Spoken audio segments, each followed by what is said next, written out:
3RR news బులెటిన్ల ముందుగా headlines. NDA parliamentary party భేటీ ప్రారంభం. ప్రధాని మోడీకి ఘన సన్మానం.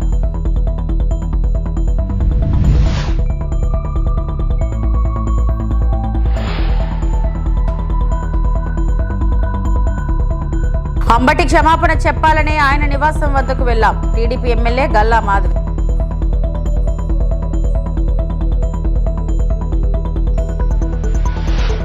రంగాన్ని చంపితే తప్పేంటన్న వ్యక్తిని పదవితో సత్కరించింది జగన్ కాదా? మంత్రి నిమ్మల.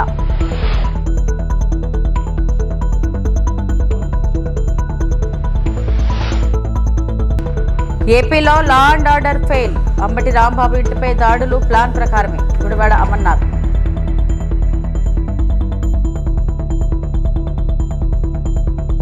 ఎన్డీఏ భాగస్వామ్య పక్షాల పార్లమెంట్ పార్టీ భేటీ ప్రారంభమైంది. పార్లమెంట్ కార్యకలాపాలకు ముందు ఎన్డీఏ ఎంపీలు ప్రధాని నరేంద్ర మోడీని సన్మానించారు. భారత్ తో ట్రేడ్ డీల్ అమెరికా అధ్యక్షుడు ట్రంప్ ఓకే చెప్పిన నేపథ్యంలో ఒప్పందం కోసం ప్రధాని చేసిన కృషికి గాను ఈ సన్మానం చేశారు. పార్లమెంట్ లో ప్రతిపక్ష అధికార పక్ష సభ్యుల మధ్య ప్రతిష్టంభన కొనసాగుతున్న నేపథ్యంలో ప్రభుత్వం నిర్వహిస్తున్న ఈ కీలక భేటీ ప్రాధాన్యం సంతరించుకుంది. ఇందులో భాగంగా ప్రతిపక్షాల విమర్శలపై స్పందనలు, పార్లమెంట్ లో అనుసరించాల్సిన వ్యూహాలపై ప్రధాని మోడీ ఎంపీలకు దిశానిర్దేశం చేయనున్నారు. మరోవైపు కాంగ్రెస్ నేతలు పార్లమెంటరీ పార్టీ ఆఫీసులో సమావేశమయ్యారు. సోమవారం లోక్సభలో ప్రతిపక్ష అధికార పక్షాల సభ్యుల మధ్య వాగ్వాదం జరిగిన నేపథ్యంలో ఇకపై పార్లమెంట్ లో లేవనెత్తాల్సిన ప్రశ్నలు, అనుసరించాల్సిన వ్యూహాలపై చర్చలు జరిపారు. तो संसदीय दल की बैठक की शुरुआत हो चुकी है और जिस तरह से अभी हमारे संवाददाता हमें बता रहे थे कि कई गणमान्य व्यक्ति और कई मंत्री इसमें शामिल होने के लिए वहां मौजूद हैं और प्रधानमंत्री नरेंद्र मोदी का एनडीए के जो सांसद हैं उन्होंने उनका अभिनंदन किया, जैसे कि अभी हमने कुछ तस्वीरों में देखा। और ये बैठक काफ़ी अहम हो जाती है। इस बैठक में कई अहम मुद्दों को भी शामिल किया जाएगा और इस वक्त जो तस्वीरें आप देख रहे हैं इसमें प्रधानमंत्री नरेंद्र मोदी का अभिवादन किया जा रहा है, उनका स्वागत किया जा रहा है। ये बैठक एनडीए सांसदों के लिए भी काफ़ी महत्वपूर्ण हो जाती है। रक्षा मंत्री राजनाथ सिंह भी इस वक्त मौजूद हैं प्रधानमंत्री नरेंद्र मोदी के साथ और संसदीय दल की बैठक में शामिल होने के लिए सभी मंत्रीगण वहाँ पहुँच चुके हैं। और इस वक्त आप जो तस्वीरें देख रहे हैं इसमें तालियों के साथ प्रधानमंत्री नरेंद्र मोदी का स्वागत किया जा रहा है। వంగవీటి రంగాను రౌడీ అని దూషించి ఆయన్ను చంపితే తప్పేంటని గతంలో అనుచిత వ్యాఖ్యలు చేసిన వైకాపా నేత గౌతమ్ రెడ్డికి ఫైబర్ నెట్ చైర్మన్ పదవి ఇచ్చి సత్కరించిన చరిత్ర జగన్ రెడ్డిదని రాష్ట్ర మంత్రి నిమ్మల రామానాయుడు ధ్వజమెత్తారు. రంగా హత్య కేసు నిందితులు నేడు వైకాపాలో ఉండి నీతులు చెబుతున్నారని మండిపడ్డారు. పేరు చివర రెడ్డిని చేర్చుకున్న ముద్రగడ పద్మనాభం కాపుల గురించి మాట్లాడటం విడ్డూరంగా ఉందని ఎద్దేవా చేశారు. జగన్ మెప్పు కోసం ఆయన తన స్థాయిని తగ్గించుకుంటున్నారని పేర్కొన్నారు. మంగళగిరిలోని టీడీపీ కేంద్ర కార్యాలయంలో రామానాయుడు విలేకరులతో మాట్లాడారు. కాపు నాయకుడు అంబటి అని చెప్పి మేము అడుగుతూ ఉన్నాం. మరి ఆ రోజు కాపుల చిరకాల కోరికైనటువంటి కాపు రిజర్వేషన్ని అర్ధాంతరంగా ఒక జీవో ఇచ్చి ఆ రోజు జగన్మోహన్ రెడ్డి రద్దు చేస్తున్నప్పుడు ఈ అంబటి రాంబాబు గారి యొక్క నోరు ఎందుకు పెగలలేదు, ఎందుకు జగన్మోహన్ రెడ్డి గారిని మా రిజర్వేషన్లు రద్దు చేస్తున్నారని చెప్పి ఎందుకు ఆ రోజు ప్రశ్నించలేనిటువంటి పరిస్థితి. మరి మీ అందరికీ తెలుసు, స్వర్గీయ వంగవీటి మోహన్ రంగా, స్వర్గీయ వంగవీటి రాధ వీరందరూ కూడా కాపు సంబంధించినటువంటి మరి ఒక దైవ స్వరూపులుగా ఈవేళ మరి కాపులందరూ కూడా, అదే పేదలు, బడుగు బలహీన వర్గాలు కూడా రంగా గారిని ఆదర్శంగా స్ఫూర్తిగా చూస్తూ ఉంటారు. అటువంటి వంగవీటి మోహన్ రంగా ఒక రౌడీ అని గౌతమ్ రెడ్డి ఆ రోజు సంబోధించి, అటువంటి వంగవీటి మోహన్ రంగా రౌడీగా ఉన్నప్పుడు అతన్ని చంపితే తప్పేంటన్నటువంటి గౌతమ్ రెడ్డికి ఆ మాట అన్న 6 నెలలకే ఫైబర్ గిడ్ చైర్మన్, రాష్ట్ర చైర్మన్ ఇచ్చి మరి సత్కరించి నీ జగన్మోహన్ రెడ్డి చేసినప్పుడు ఎందుకు ఈ అంబటి రాంబాబుకి నోరు పెగలలేదని అడుగుతూ ఉన్నాం. మరి ఇంత సాక్షాత్తు మనందరం కూడా ఒక నాయకుడిగా కొలిచేటువంటి వంగవీటి మోహన్ రంగా గారిని ఉద్దేశించే ఒక రౌడీ ఆయన చంపితే తప్పేంటని ప్రశ్నించినటువంటి గౌతమ్ రెడ్డికి ఫైబర్ గిడ్డి చైర్మన్ రాష్ట్ర పదవి ఇచ్చి మరి జగన్మోహన్ రెడ్డి గౌరవించాడని అంటే ఈవేళ కాపుల పట్ల మరి కాపు సమాజం పట్ల జగన్మోహన్ రెడ్డికి ఉన్నటువంటి ఆ యొక్క సీఎం చంద్రబాబు గురించి వైకాపా నేతలు ఇష్టానురీతి మాట్లాడుతున్నారని టీడీపీ ఎమ్మెల్యే గల్లా మాధవి ఆగ్రహం వ్యక్తం చేశారు. కనీసం క్షమాపణ కూడా చెప్పకుండా ఎదురుదాడి చేస్తున్నారని మండిపడ్డారు.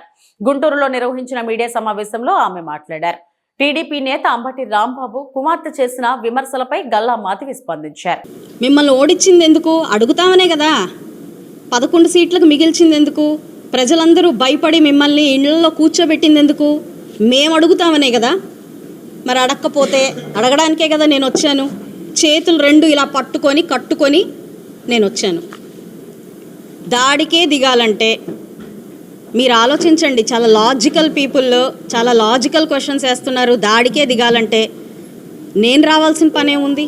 మీరు పార్టీ ఆఫీస్ మీద ప్రత్యక్షంగా లేకుండా చేయించారే, అలా చేస్తాను కదా. మహిళల్ని పిలిచాను. ఎందుకు పిలిచాను మహిళల్ని? అంతకుముందే మీరు ఏం చేశారు? మీరు మాట్లాడిన అవాక్కులు చవాకులు తట్టుకోలేక ఒక మహిళ మీ దగ్గరకు వస్తే మీరేం చేశారో వీడియో ఉంది. బహుశా ప్రతి మీడియా బ్రదర్ దగ్గర ఆ వీడియో ఉండుంటుంది. రాళ్లతో కొట్టారు ఆవిడ్ని. తగలరాని చోట్ల కాళ్లతో, కొట్టరాని చోట్ల కాళ్లతో కొట్టి పంపించారు. ప్రవోక్ ఎవరు చేశారు? ఒక మహిళ. ఏమ్మా అంబటి రాంబాబు గారి కుమార్తె గారు నిన్న మీరు మాట్లాడారు. మహిళ కాదా అమ్మా ఆవిడ? కొట్టచ్చా అమ్మా అలాగా? మీరు రాళ్ళు వేయచ్చా అమ్మా అలాగా? ఎందుకమ్మా మీకు అంత భయం? రాళ్ళు వేసి తరిమి తరిమి కొట్టాల్సినంత భయమే ఉంది. ఆ బెటాలియన్ ఏంటి అక్కడంతా? తప్పు చేశారన్న భయంతోనే కదమ్మా అంతమందిని తెచ్చుకున్నారు. మరి తప్పు చేశారు, క్షమాపణ చెప్పండి. ఇంతకంటే ఏమన్నా అడిగారా మిమ్మల్ని? అది చెప్పకుండా దాన్ని మానేసి మీరు మళ్ళీ దాన్ని ఇష్టం వచ్చినట్టు మాట్లాడుకోవడం, దాన్ని మళ్ళీ ప్రెస్ మీట్లు పెట్టి కండక్ట్ చేసి మాట్లాడుకోవడం, అది ఇంకా హాస్యాస్పదంగా మీకు అనిపించట్లేదా? దాన్ని ప్రొటెక్ట్ చేయడం కోసం మీలాంటి మూకలు మళ్ళీ ఏదైనా మేము ప్రశ్నించడానికి వచ్చిన ప్రతిసారి కూడా మీరు ఆ ప్రవృత్తి మీకు ఉంది. గొంతు కోసే ప్రవృత్తి ఉంది, డోర్ డెలివరీ చేసే ప్రవృత్తి ఉంది, అరాచకాలు చేసే ప్రవృత్తి ఉంది. కాబట్టి ఆడపిల్లగా తట్టుకోలేక, ఒక నాయకురాల్లాగా తట్టుకోలేక మిమ్మల్ని ప్రశ్నించడానికి, మాకు సారీ చెప్పడానికి, దాన్ని డిమాండ్ చేయడానికి మీ ఆఫీస్ దగ్గరికి, మీ నాన్నగారు ఆఫీస్ దగ్గరికి నేను వచ్చి డిమాండ్ చేయడం జరిగింది. దానికి మీరు సరిగ్గా కనీసం లోపలికి వెళ్ళి ఆవిడ అలా అడుగుతుంది చెప్పండి. మీరు ఆల్రెడీ చెప్పారు కదా నేను అలా చేసి ఉండకూడదు అని. అదే మరి అందరూ వినేటట్టు చేస్తే అయిపోయేది కదా. మీరు మాట్లాడే ఆ సాక్షి టీవీ ముందో లేకపోతే మీరు యూట్యూబుల్లో మాట్లాడే మాటలో ఎవరు చూస్తారు? ఒక రాష్ట్ర ప్రజలు, రాష్ట్ర నాయకుడిని మీరు ఇష్టం వచ్చినట్టు మాట్లాడి దానికి బహిరంగంగా క్షమాపణ చెప్పకపోతే మెసేజ్ ఏమి ఇచ్చినట్టమ్మా నెక్స్ట్ జనరేషన్ కిడ్స్కి? మరి దాన్ని నేను అడగడం తప్పయిందా మీకు? నేను చెయ్యి ఎత్తితే వాళ్ళు ఆగారట, చెయ్యి దించగానే వాళ్ళు వెళ్ళారట. I think reverse. చెయ్యి ఎత్తగానే వాళ్ళు వెళ్ళిపోయారట, చెయ్యి దించగానే వాళ్ళు ఆగారట. మీరు దాన్ని షూట్ చేశారమ్మా? బయటకు వచ్చి మీరు చూసారా? వెనకాల ఎవరున్నారో కూడా తెలియదు. ఫిబ్రవరి 7న ఎమిగ్నూరుకు ముఖ్యమంత్రి రాక. ఎమిగ్నూరు మండలం కల్లుగొట్ల గ్రామంలో సీఎం పర్యటనకు పగడ్బందీగా ఏర్పాట్లు. రాజముద్రతో కూడిన పట్టాదారు పాస్ పుస్తకాల పంపిణీ కార్యక్రమ నిర్వహణ. ముఖ్యమంత్రి రాకపై ఏర్పాట్లను పరిశీలించిన Emmiganur MLA doctor BV Jayanageswara Reddy, జిల్లా collector doctor A Siri, joint collector Noorul Qamar, SP Vikrant Patil 7వ తేదీన ఎమిగ్నూరు మండలం కల్లుగొట్ల గ్రామానికి రాష్ట్ర ముఖ్యమంత్రి నారా చంద్రబాబు నాయుడు రానున్న నేపథ్యంలో పగడ్బందీ ఏర్పాట్లు చేస్తున్నామని MLA doctor BV Jaya Nageswara Reddy, Kurnool జిల్లా కలెక్టర్ డాక్టర్ ఏ సిరి పేర్కొన్నారు. సోమవారం కల్లుగొట్ల గ్రామంలో కలెక్టర్, జిల్లా SP Vikrant Patil, joint collector Noorul Qamar, MLA doctor Jayanageswara Reddy, Adoni, sub collector Ajay Kumar, అలాగే సంబంధిత శాఖల అధికారులతో కలిసి సీఎం పర్యటనకు సంబంధించిన హెలీప్యాడ్, ప్రజావేదిక, రైతులతో ముఖాముఖి కార్యక్రమాల ఏర్పాటుకు అనువైన ప్రదేశాలను పరిశీలించారు. ఈ సందర్భంగా కలెక్టర్ మీడియాతో మాట్లాడుతూ ఫిబ్రవరి 7వ తేదీన కల్లుగొట్ల గ్రామంలో నిర్వహించిన పట్టాదారు పాస్ పుస్తకాల పంపిణీ కార్యక్రమంలో ముఖ్యమంత్రి పాల్గొననున్నారని తెలిపారు.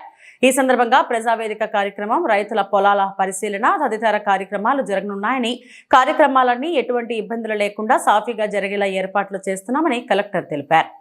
ఆశలతో గత ప్రభుత్వంలో విధ్వంసకర పాలన చూసినటువంటి రాష్ట్ర ప్రజలు ముఖ్యంగా మా రాయలసీమ ప్రజలు సంక్షేమము, అదే రకంగా రైతు అభ్యున్నతి, అదే రకంగా అభివృద్ధిని ముందుకు తీసుకుపోవాలనే ఉద్దేశంతో తిరుగులేని మెజారిటీతో కూటమి ప్రభుత్వాన్ని అధికారంలోకి తేవడం జరిగింది.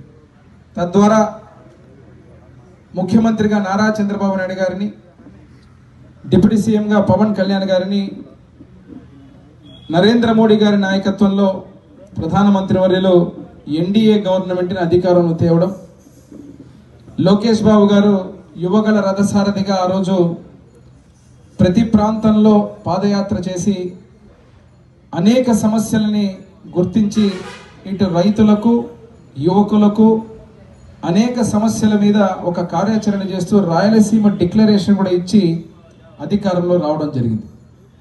మరి ఈరోజు ఈ విషయాన్ని ఎందుకు ప్రస్తావిస్తున్నామంటే 19 నెలల పాలన తర్వాత అనేక రంగాలలో, అనేక డిపార్ట్మెంట్లో ఒక గొప్ప సంస్కరణలు తీసుకొని వచ్చి గత ప్రభుత్వం చేసిన అనేక తప్పిదాలని సరిదిద్దుతూ శాపాలుగా ఉన్నటువంటి ఆ పాపాలు ప్రక్షాళన చేస్తూ మళ్ళీ చెప్పిన హామీలని, అదే రకంగా చెప్పని పనులను కూడా చేస్తూ ఈ ప్రభుత్వం 19 నెలల ఆత్మహత్య చేసుకుని మృతి చెందిన చేనేత కార్మికుడు యువరాజు కుటుంబాన్ని పరామర్శించి ప్రభుత్వం తరపున ఆర్థిక సహాయం అందజేసిన Yemmiganur MLA doctor BV Jaya Nageswara Reddy. Yemmiganur పట్టణ పరిధిలోని శివర్ణ నగర్కు చెందిన చేనేత కార్మికుడు కీర్తిశేషులు గడేగే యువరాజు తీవ్ర అప్పుల బాధతో గత జనవరి 30న ఆత్మహత్య చేసుకుని మృతి చెందారు. ఈ దుర్ఘటనపై విషయం తెలుసుకున్న ఎమిగ్నూరు నియోజకవర్గ ఎమ్మెల్యే డాక్టర్ బివి జయనాగేశ్వరరెడ్డి తీవ్ర దిగ్భ్రాంతిని వ్యక్తం చేశారు. తక్షణ ఆర్థిక సహాయంగా ఎమ్మెల్యే 10,000 రూపాయల నగదు సహాయాన్ని అందజేశారు. అలాగే ఈ రోజు లక్ష్మీపేటలోని మృతుడి నివాసానికి వెళ్లి నివాళులు అర్పించి కుటుంబ సభ్యులను పరామర్శించారు. అనంతరం వారి కుటుంబం ఎదుర్కొంటున్న ఆర్థిక ఇబ్బందులను దృష్టిలో ఉంచుకుని ప్రభుత్వం తరపున 50,000 రూపాయల ఆర్థిక సహాయాన్ని చెక్ రూపంలో మృతుడి భార్యకు అందజేశారు. అలాగే కుటుంబానికి అండగా ఉంటామని ఎమ్మెల్యే డాక్టర్ బివి జయనాగేశ్వరరెడ్డి హామీ ఇచ్చారు. కార్యక్రమంలో జౌలి శాఖ అధికారులు, కర్నీ corporation chairman, TDP town committee సభ్యులు, చేనేత నాయకులు, పార్టీ కార్యకర్తలు పాల్గొన్నారు. యువరాజు గారి యొక్క మరణం తీరని లోటు మాకు దిగ్భ్రాంతి కలిగించింది. ఎందుకంటే ఇక్కడ జరుగుతున్నటువంటి పరిస్థితుల్లో వారు ఆత్మహత్య చేసుకొని చనిపోవడం జరిగింది. ఆ కుటుంబానికి మొన్న ప్రగాఢ సానుభూతి తెలియపరచడమే కాకుండా ఈరోజు ఆర్థికంగా 50,000 రూపాయలు ప్రభుత్వం నుంచి, నేను వ్యక్తిగతంగా మేము 10,000 రూపాయలు సహాయం చేయడం, ఈ డబ్బే కాకుండా రానున్న రోజులు ఈ కుటుంబానికి అన్ని వేళలా అండగా ఉండేట్టుగా కూటమి ప్రభుత్వం మేమందరం కూడా ఉంటామని చెప్పి తెలియజేస్తున్నాం. ఆర్థికంగా ఏదైతే చితికిపోయినటువంటి ఆ చేనేత కళాకారుడు ఆవేశంతో తీసుకున్న నిర్ణయం ద్వారా ఈ కుటుంబానికి జరిగినటువంటి కష్టానికి మళ్ళీ ఏదైతే వాళ్లకు ఆర్థిక సహాయం అనేది అందించాలని చెప్పి ప్రభుత్వానికి కూడా పంపించడం జరిగింది. మళ్ళీ కూడా వారికి ఆర్థికంగా సహాయం చేస్తూ బిడ్డల భవిష్యత్తు ఏదైతే ఉందో, పిల్లలు చదువుకున్నటువంటి పిల్లలు ఉన్నారు, 3 ఆడపిల్లలు ఉన్నారు, హుషారానమ్మ కూడా చెప్తున్నాం, భరోసా ఇచ్చి వాళ్ళందరి యొక్క భవిష్యత్తు కూడా అన్ని రకాలుగా అండదండలు సహాయం చేస్తామని తెలియజేస్తాం. పారిశ్రామిక తృప్తి ఇస్తారని చెప్పేసి ప్రభుత్వం లక్ష్యంగా ముందుకెళ్తుంది. ఈ ఆత్మహత్యలన్నీ జరగడానికి కారణం ఏదైతే ఉందో, ఇక్కడ చేనేత కళాకారుల యొక్క నైపుణ్యాన్ని ఇక్కడ పూర్తిగా మార్కెటింగ్ కానీ, వారికి వేజెస్ కానీ, ఒక పరిశ్రమ కానీ లేకపోవడం. ఇక్కడ ముఖ్యంగా కేవలం సొసైటీలు ఉన్నాయి, కానీ ఆ సొసైటీల ద్వారా ఈ చేనేత కళాకారులకు జరిగేదంటే ఏమీ జరగట్లేదు. నేను అందుకే ప్రత్యేకంగా ముఖ్యమంత్రి గారికి, మా యువ నాయకుడు నారా లోకేష్ బాబు గారితో యువగళం పాదయాత్ర కూడా ప్రత్యేకంగా చెప్పడం, 77 ఎకరాలు ఎంఎస్ఎంఈ పార్క్ ఇక్కడ శాంక్షన్ చేయడం, నిన్ననే క్యాబినెట్లో చూశారు మీరు, ఎమ్మెగనూరులో ఉన్నటువంటి 22 ఎకరాలు హ్యాండ్లూమ్ పార్క్కి ఆమోదం తెలపడం, రేపు 7వ తేదీ ముఖ్యమంత్రి వారు కూడా వస్తున్నారు. మరి వారి చోట ఈ యొక్క హ్యాండ్లూమ్ పార్క్ యొక్క నెక్స్ట్ జరగబోయేటువంటి స్టేజ్ ఏదైతే ఉందో దాన్ని, ఆ పరిశ్రమని కార్యరూపం దాల్చి ఇక్కడ ఇటువంటి చేనేత కళాకారులందరూ కూడా ఉపాధి కల్పించి వారి కళకు మళ్ళీ నిజమైనటువంటి విలువ, అదే రకంగా ఈ ఆర్థిక కష్టాలు లేకుండా ఉండే విధంగా అన్ని రకాలుగా చర్యలు తీసుకుంటూ ఎమ్మెగనూరు పరిధి వరకు చెప్తున్నాను నేను. మరి రాష్ట్రంలో మీరు చూస్తే మీరు కరెంటు సబ్సిడీలే కావచ్చు, అదే రకంగా సొసైటీలకు ఈరోజు డబ్బులు కావచ్చు, అదే రకంగా చేనేత కళాకారులకు సంబంధించినంతవరకు స్వతహాగా వారి కుటుంబ సమస్యలతో పాటు ఆర్థిక ఇబ్బందులతోటి యువరాజ్ అనే చేనేత కళాకారుడు తొందరపడి ఆవేశంలో ఆత్మహత్య చేసుకోవడం జరిగింది. ఆ కుటుంబంలో ఈరోజు వారి సతీమణి ఉషారాణి గారు, 3 ఆడపిల్లలు, సుష్మా, లావణ్య, అక్షర. ఆ కుటుంబానికి అన్ని వేళలా కూటమి ప్రభుత్వం అండగా ఉంటూ, అదే రకంగా ఆ బిడ్డల భవిష్యత్తుకు సంబంధించినటువంటి చదువులు కానీ ఏదైనా కానీ అన్ని రకాలుగా మేము అండదండలుగా ఉంటామని చెప్పి వారికి భరోసా ఇచ్చే కార్యక్రమం. అంతేకాకుండా ఈరోజు వెంటనే ఆర్థిక సహాయం ఒక 50,000 రూపాయలు మళ్ళీ ప్రభుత్వం తరఫున మళ్ళీ కూడా ఇంకా గవర్నమెంట్కు వీరి యొక్క కష్టాలు, వీరు ఏ రకంగా ఇబ్బందుల్లో ఉన్నారనే దాని మీద ఆ వివరాలతో పాటు ఆర్థిక వివరాలతో పంపించడం జరిగింది గవర్నమెంట్కు. త్వరలోనే దాంట్లో కూడా మళ్ళీ ఆర్థికంగా ప్రభుత్వం నుంచి కూడా సహాయం చేసే కార్యక్రమం చేస్తూ ఈ కుటుంబానికి పూర్తిగా అండగా ఉంటామని చెప్పి తెలియజేస్తున్నాం. ఏపీలో లా అండ్ ఆర్డర్ పూర్తిగా ఫెయిల్ అయిందని మాజీ మంత్రి వైఎస్ఆర్సీపీ నేత గుడివాడ అమర్నాథ్ ధ్వజమెత్తారు. ప్లాన్ ప్రకారమే అంబటి రాంబాబుపై ఆయన ఇంటిపై దాడులకు పాల్పడ్డారని మండిపడ్డారు. విద్వేషాలు రెచ్చగొట్టే విధంగా కూటమి నేతలు ఫ్లెక్సీలు పెడుతున్నారని, ప్రధానంగా తిరుపతి లడ్డూపై తప్పుడు ప్రచారం చేస్తూ ఫ్లెక్సీలు ఏర్పాటు చేస్తున్నారని విమర్శించారు. విశాఖ నుంచి మీడియాతో మాట్లాడిన అమర్నాథ్ అంబటి రాంబాబు ఇంటిలోకెళ్లి పచ్చి మొక్కలు విధ్వంసం సృష్టించడమే రాష్ట్రంలో లా అండ్ ఆర్డర్ విఫలమైందనే దానికి ఉదాహరణ అని అన్నారు. పచ్చ మూకలను చెదరగొట్టే అవకాశం ఉన్నా పోలీసులు పట్టించుకోలేదన్నారు. జోగి రమేష్ ఇంటిపై ఏకంగా పెట్రోల్ బాంబులే చేశారు. పక్కా ప్లాన్ ప్రకారమే దాడులు చేస్తూ లడ్డు ఇష్యూను డైవర్ట్ చేస్తున్నారు. తిరుపతి లడ్డు వ్యవహారంలో చంద్రబాబు కుట్ర బయటపడుతుందని డైవర్షన్ పాలిటిక్స్. తిరుపతి లడ్డు చంద్రబాబు కుటుంబ భూదోపిడిని డైవర్షన్ చేసేందుకు దాడులోని ఆగ్రహం వ్యక్తం చేశారు. ఇవన్నీ దేనికనంటే తిరుపతి లడ్డు వ్యవహారంలో మనం చేసినటువంటి పెద్ద కుట్ర, ఇందులో మనం సఫలీకృతం అవ్వలేదు, మనం రాజకీయంగా దెబ్బతిన్నాం అనేటువంటి ఈ కూటమి ప్రభుత్వం తాలూకా ఆలోచనని, ప్రజల తాలూకా దృష్టిని మరల్చాలి, డైవర్ట్ చేయాలనేటువంటి ఉద్దేశంతో చేపట్టినటువంటి ఇష్యూస్ ఇవి. రెండో పక్క మేజర్గా రెండు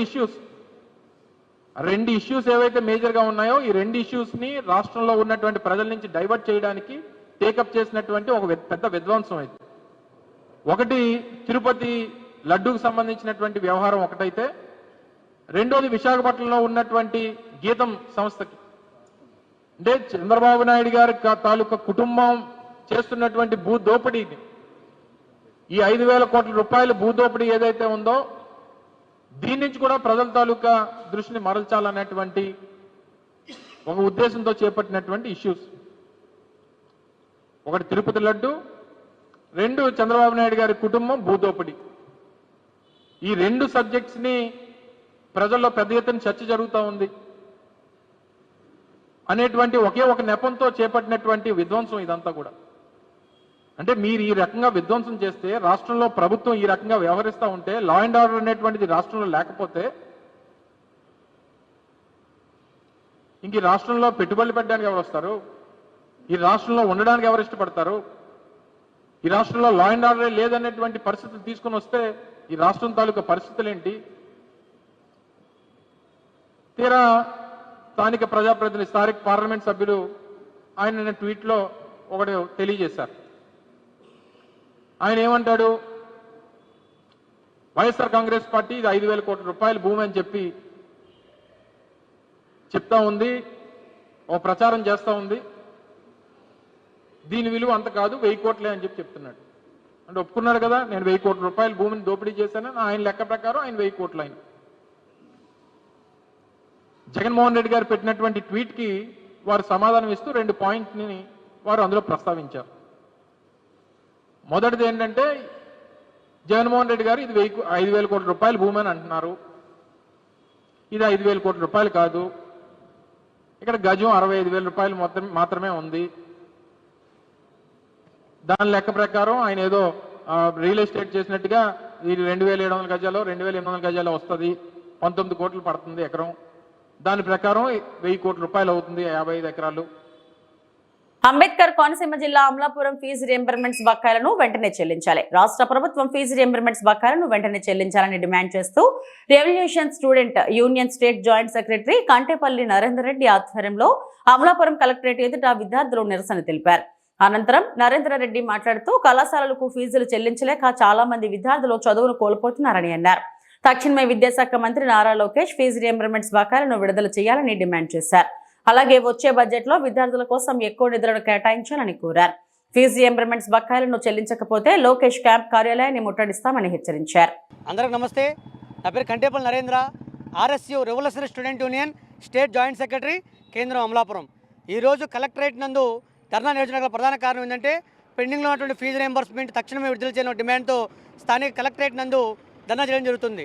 దీనికి ప్రధాన కారణం ఏంటి అంటే ఈరోజు పెండింగ్లో ఉన్న ఫీజు రియంబర్స్మెంట్ లేక చాలామంది విద్యార్థులు ఫస్ట్ సెమిస్టర్ కావచ్చు, సెకండ్ సెమిస్టర్ కావచ్చు, ఫీజులు కట్టుకోలేక చదువుకు దూరమయ్యే అవకాశం ఉంది. అదేవిధంగా ఎవరైతే ఉన్నారో ఫీజు రియంబర్స్మెంట్ లేక చాలామంది విద్యార్థులు చదువు అయిపోయిన తర్వాత టీసీలు తీసుకొని పక్షంలో చాలా దూరమయ్యే అవకాశం ఉంది. కనుక ఆర్ఎస్యు నుంచి విద్యాశాఖ మంత్రి శ్రీ నారా లోకేష్ గారు తెలియజేయడం ఏంటంటే పెండింగ్లో ఉన్నటువంటి ఫీజు రియంబర్స్మెంట్ తక్షణమే విడుదల చేయాలని చెప్పి డిమాండ్ చేస్తున్నాం. అదేవిధంగా బడ్జెట్ సమావేశాల్లో విద్యాశాఖకు ఎక్కువ నిధులు కేటాయించాలని చెప్పి ఆర్ఎస్యు డిమాండ్ చేస్తుంది. ఇంకొకటి, హలో లోకేష్ ప్రోగ్రాం బాగా పెట్టుకున్నావు, బాగా చేస్తున్నావు లోకేష్ గారు, కానీ హలో లోకేష్ మీద ఉన్నటువంటి శ్రద్ధ ఏదైతే ఉందో పెండింగ్లో ఉన్నటువంటి ఫీజు రియంబర్స్మెంట్ మీద మీకు ఉండాలని చెప్పి ఆర్ఎస్యు విజ్ఞప్తి తెలియజేస్తుంది. ఎందుకంటే మీరు చెప్పారు మొట్టమొదటిసారిగా విద్యాశాఖ మంత్రి తీసుకోవడంలో విద్యాశాఖ మంత్రి చాలా కీలకమని, చాలా కష్టమని చెప్పి చాలామంది మీకు ప్రముఖులు తెలియజేస్తారు కదా. అలాంటప్పుడు చాలా కష్టమైన శాఖను తీసుకున్నప్పుడు ఎంతో శ్రద్ధ విద్యార్థితో ఉండాలని చెప్పి ఆర్ఎస్యు తెలియజేస్తుంది. పెండింగ్లో ఉన్నటువంటి ఫీజు రియంబర్స్మెంట్ తక్షణమే విడుదల చేయకపోతే వచ్చే అసెంబ్లీ సమావేశాల్లో గ్యారెంటీగా ఖచ్చితంగా మీ యొక్క క్యాంప్ ఆఫీస్ను ముట్టడిస్తామని, అదేవిధంగా అసెంబ్లీ సమావేశాల్లో కూడా ముట్టడిస్తామని చెప్పి ఆర్ఎస్యు తెలియజేస్తూ ఉంది. ఎందుకంటే ముఖ్యంగా తెలియజేస్తున్నాం, ఈరోజు విద్యార్థులకి మీరు చేస్తున్న ద్రోహం చాలా ద్రోహం. ఫీజు రియంబర్స్మెంట్ లేక చాలామంది విద్యార్థులు డిగ్రీ దాదాపు 60 కాలేజీలు మూతపడ్డాయి రాష్ట్ర వ్యాప్తంగా. కాబట్టి ఇది ఖచ్చితంగా కూడా తెలియజేస్తున్నాం, మీకు విజ్ఞప్తి తెలియజేస్తున్నాం. స్టూడెంట్స్ యొక్క ఘోషను అర్థం చేసుకుని తక్షణమే ఫీజు రియంబర్స్మెంట్ బకాయిలు విడుదల చేయాలని డిమాండ్ చేస్తున్నాం. మరొకసారి బడ్జెట్ సమావేశాలు వస్తున్నాయి కాబట్టి విద్యాశాఖకు ఎక్కువ నిధులు కేటాయించాలని ఆర్ఎస్యు డిమాండ్ చేస్తుంది. జై హింద్. నా పేరు స్వామి అండి. మాది Venkateswara college of arts and science. మేము డిగ్రీ సెకండ్ ఇయర్ చదువుతున్నాం. మాకు ఫీజు రింబర్స్మెంట్ పడకపోవడం వల్ల మేము చాలా ఇబ్బంది చెందుతున్నాం. సో మా పేరెంట్స్ కూడా ఇబ్బంది పడాల్సి వస్తుంది. ఫీజు రింబర్స్మెంట్ ఏదైతే ఉన్నదో అది వేయాల్సినదిగా మేము విజ్ఞప్తి చేస్తున్నాం. అలాగే మా కాలేజీ మేనేజ్మెంట్ ఇంకా మాకు అప్పటికి లేట్గా టైం ఇస్తుంది. అప్పటికి కూడా మీరు వేయకపోవడంతో మాకు తప్పట్లేదు. ఇంకా మీరు ఇప్పటికైనా సరే మేల్కొని సో మాకు ఇలాగా వేస్తే ఫీజు రింబర్స్మెంట్ మాకు చాలా హెల్ప్ఫుల్గా ఉంటుంది. మా పేరెంట్స్కి, మాకు కూడా, మా చదువుకి కూడా హెల్ప్ఫుల్గా ఉంటుంది. ఇది మీరు గుర్తించాలి. అంతే సార్. థ్యాంక్స్. అంబేద్కర్ కోనసీమ జిల్లా అమలాపురం రాష్ట్ర బీజేపీ అధ్యక్షులు కె మాధవ్ ఆదేశాల మేరకు కలెక్టర్ కార్యాలయం ఎదురుగా ప్రజా సమస్యలు మా సమస్యలుగా పరిష్కరిస్తామంటూ జనతా వారధి పరిష్కార వేదిక కార్యక్రమం నిర్వహిస్తున్నామని జిల్లా బీజేపీ నాయకులు అడపాల సత్యనారాయణ పేర్కొన్నారు. అర్జీదారుల నుండి వచ్చే ఫిర్యాదులను బాధ్యత తీసుకుని ప్రజల సమస్యల పరిష్కారమైనంత వరకు బాధితుల పక్షాన ఉంటామని తెలిపారు. బీజేపీ రాష్ట్ర అధికార ప్రతినిధి నల్లా పవన్ మాట్లాడుతూ జిల్లా ప్రజలు ఏ విషయంపై వచ్చినా కలెక్టర్ కి దృష్టికి తీసుకెళ్లడానికి జనతా వారధి ముఖ్య ఉద్దేశమని పేర్కొన్నారు. మా దృష్టికి చాలా విషయంలో వచ్చాయి, వాటినన్నింటినీ త్వరలో పరిష్కారం అయ్యేటట్లు చేస్తామని తెలిపారు. వచ్చిన అప్లికేషన్లను మా రిజిస్ట్రేషన్ బుక్ లో ఎంటర్ చేసుకుని సమస్య పరిష్కరించే దిశగా మా వంతు కృషి చేస్తామని తెలిపారు. రాష్ట్రంలో ఉన్నటువంటి అన్ని జిల్లాల్లోనూ కూడా జనతా వారధి అనే కార్యక్రమాన్ని ప్రవేశపెట్టడం జరిగింది. జనతా వారధి అనగా ప్రజలకు ప్రభుత్వానికి మధ్యన వారధిగా మేము పనిచేస్తాం. అంటే ఈ రోజున గ్రీవెన్స్ సెల్ కలెక్టర్ గారి దగ్గర ఉంది. ఆ గ్రీవెన్స్ సెల్ దగ్గర అనేక మంది ప్రజలు వెళ్ళలేని స్థితి ఉంది. అంటే వాళ్ళకి తెలిసి కొంత తెలియ కొంత ఇబ్బంది పడతారు. వాళ్ళందరికీ అవగాహన కల్పించి మా కార్యకర్తలు, భారతీయ జనతా పార్టీ కార్యకర్తల ద్వారా వాళ్ళ అప్లికేషన్ మనం తీసుకుని లోపలికి వాళ్ళని తీసుకెళ్ళడం, వాళ్ళకి రాయడం రాకపోతే మా కార్యకర్తల ద్వారా రాయించి ఆ అప్లికేషన్ని కలెక్టర్ గారికి అందివ్వడం అనేటువంటిది జరుగుతుంది. ఆ విధంగా ప్రజల యొక్క సమస్యల్ని కలెక్టర్ గారి ద్వారా క్లియర్ చేయడం కోసం ఈ భారతీయ జనతా పార్టీ జనతా వారధి అనే కార్యక్రమాన్ని పెట్టి ప్రతి వారం కూడా ఈ అమలాపురం కోనసీమ డాక్టర్ బిఆర్ అంబేద్కర్ కోనసీమ జిల్లాలో ఈ కార్యక్రమం నిర్వహించడం జరుగుతుంది. ఈరోజు ఇక్కడ మేము గ్రౌండ్ రోడ్ ఓపెన్ చేయడం జరిగింది. ఇక్కడ అనేక మంది అప్లికేషన్స్ వస్తున్నాయి. ఒకటైతే ఇక్కడ ఓకలగారు గ్రామంలో బెల్ట్ షాపులు ఉన్నాయి. ఆ బెల్ట్ షాపులు అనేక సార్లు వాళ్ళు ఇళ్ల మధ్యన ఉన్నటువంటి బెల్ట్ షాపులు తీయాలని, అక్కడే టెంపుల్ ఉంది, అమ్మవారి టెంపుల్. ఆ టెంపుల్ ఉన్నా సరే వాళ్ళు అనేక సార్లు మీకు చెప్పినా కూడా ఎవరు పట్టించుకునే పరిస్థితి ఉందని చెప్పేసి వాళ్ళు ఒక రిప్రజెంటేషన్ కలెక్టర్ గారికి ఇవ్వమని మాకు ఇవ్వడం జరిగింది. రెండవది డఫ్ అండ్ డంప్ ఎవరైతే ఉన్నారో వాళ్ళకి పెన్షన్ అనేటువంటిది రావట్లేదని, అలాగే వేరే ఇవి ఇప్పటివరకున్న బులెటిన్ అప్డేట్స్. నమస్తే.